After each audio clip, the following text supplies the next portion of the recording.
Please elaborate. He lost his powers, remember? Dawn has hypothesized that all these years has exhausted your neuron and astragon count to the same levels before you were all originally transported.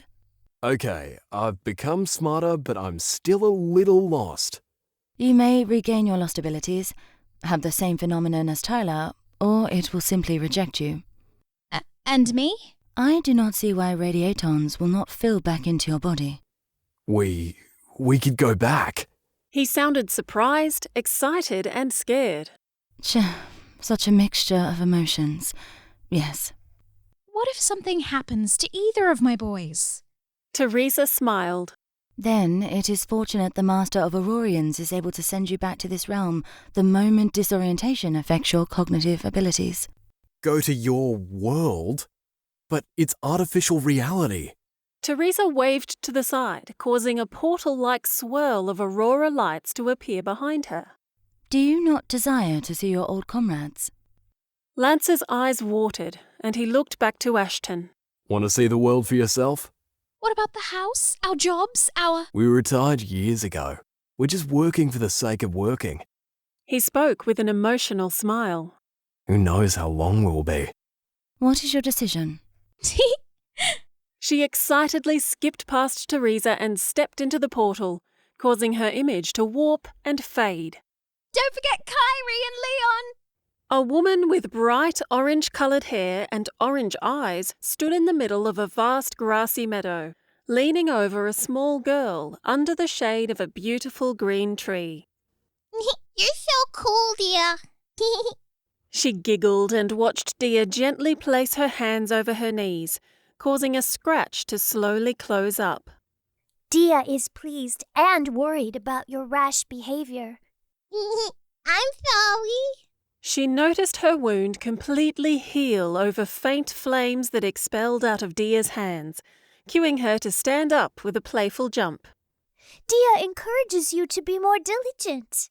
I will. She giggled and started to skip down the hill. Again. Dia opened her hand and a ball of bright red flames ignited into the air. Ready, set, go! Dia pushed forward and blasted the fireball across the meadow, leaving behind a glittering stream of red particles. She purposely ran through the glittering light, basking in its warmth. The boy cautiously looked at her and remained silent, as if he wasn't sure if he should accept her help. You can trust Dia. She will do her best to ensure you put that frown upside down. The boy sniffed and leant to the side, revealing a small peacock-like skuldront. She's dying. Gasworthy! She looked and sounded urgent, quickly kneeling down. Dia fails to see any puncture wounds or signs of hostility.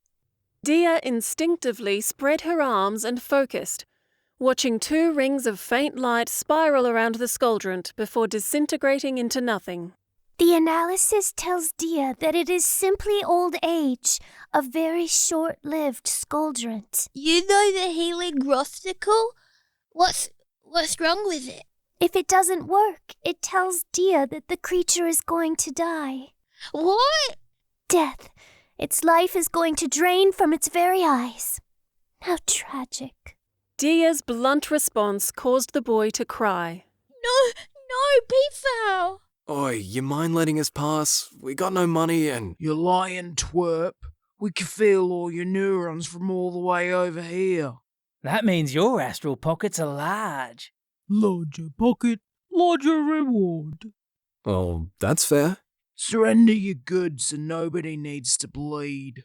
He straightened his arm and smirked as sparks scattered around a large dagger. Hello? He slid his arms off the table and leant back. Oh my gosh, it sounds so cute. Her name is Destiny. She won't bite. She glanced at Ashton before serving a woman made of paper. Destiny? Ashton reached out and paused. Permission to touch? She purred, causing Ashton to reach towards her and run his fingers through her fur. Silk. He sighed. You want to talk?